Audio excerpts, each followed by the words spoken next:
মাছের ঝোলটাকে এখন আমি নামিয়ে নেব। নামানোর আগে আমি একটু ভাজা জিরে দিয়ে দেব। নমস্কার বন্ধুরা, পাপিয়া কিচেনে জানাই স্বাগত। আর আজকে রান্না করব মোরলা মাছ। তার জন্য এখানে আমি একটা কড়াই বসিয়েছি, আর কড়াইতে দিয়ে দিয়েছি সর্ষের তেল গরম করার জন্য। এখানে আমি মোরলা মাছ নিয়ে নিয়েছি, আর মাছের মধ্যে নুন হলুদ মাখিয়ে নিচ্ছি ভালো করে। মাছের মধ্যে নুন হলুদ মাখানো হয়ে গেছে, এখন মাছগুলো ভেজে নেব। তেল আমার গরম হয়ে গেছে, তেলটাকে আমি একটু ঘুরিয়ে দিলাম, দিয়ে মাছটা এখন ভালো করে লাল করে ভেজে নেব।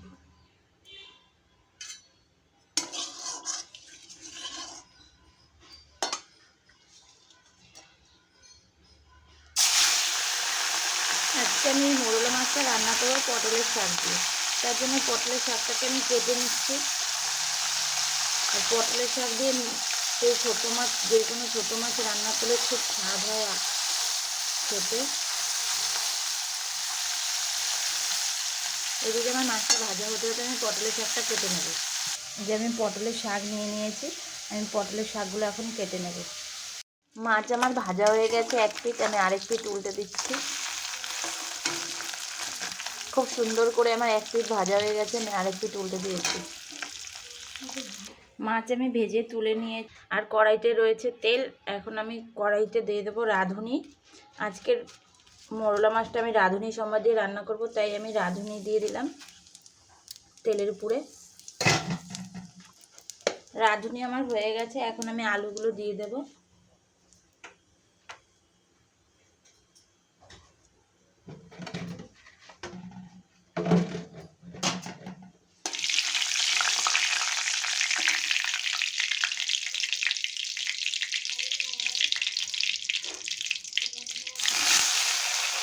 আর আলুগুলো আমি একটু পাতলা পাতলা সাইজের কেটে নিয়েছি, যেহেতু আমার ছোটো মাছ তাই পাতলা করেই কেটেছি। আমি আলুগুলো খুব বেশি পাতলা করিনি। আলুটা দিয়ে আমি ভালো করে ভেজে নেব।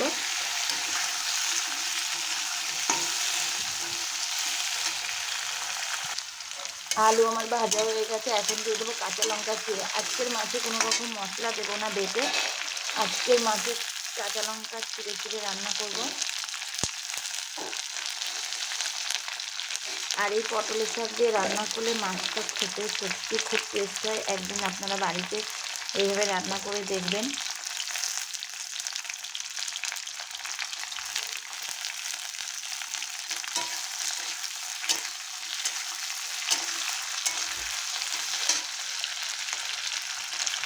এখন দিয়ে দেবো স্বাদ মতন নুন।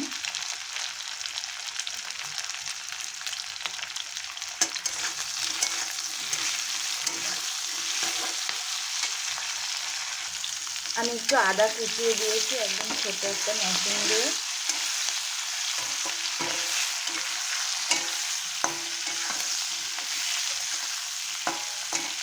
এখন দেবো আমি পটলের শাকটা। পটলের শাকটা দিয়ে আমি একটু নেড়ে চেড়ে নেব।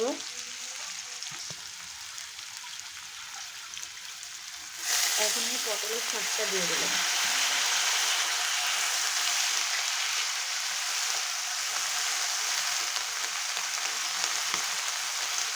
আমি এখানে দিয়েছি পটলের শাকের কচি কচি শাকের ডগাটার কিছু পটলের পাতা, কচি পাতাগুলো দিয়েছি।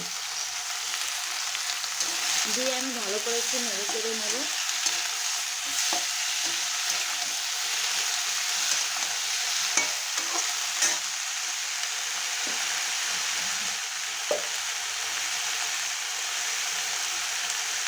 দিয়ে দেবো প্রয়োজন মতন হলুদ।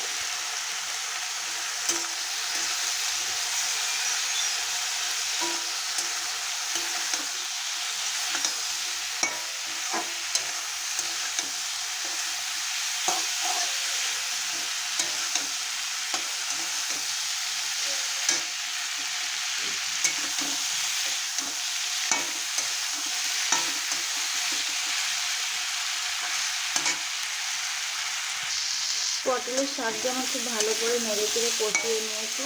এখন আমি দিয়ে দেবো জল।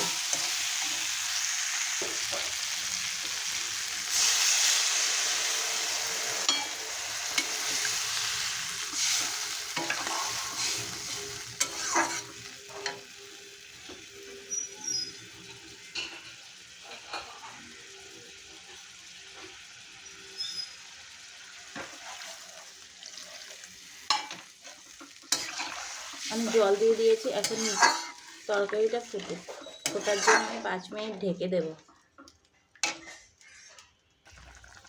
মাছের ঝোল আমার ফুটে গেছে। আলু আর পটলের শাক একদম পারফেক্টভাবে সেদ্ধ হয়ে গেছে। আর এই গরমে একদম পাতলাভাবে ঝোলটা করেছি, কোনো রকম মশলা ছাড়া আমি মোরলা মাছের ঝোলটা করলাম।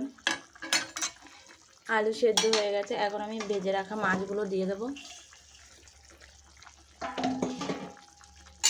আমি ভেজে রাখা মোরলা মাছগুলো অ্যাড করে নিলাম এর মধ্যে, দিয়ে 5 মিনিট আমি আবার এটাকে ভালো করে ফুটিয়ে নেব।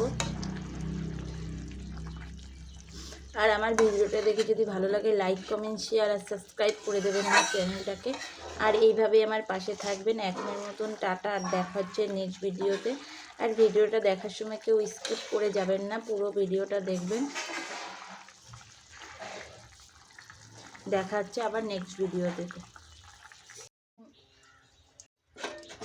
মাছে দেওয়ার জন্য এখানে আমি সামান্য একটু জিরে ভেজে নিচ্ছি। এই জিরেটা ভেজে বেটে দিয়ে দেবো।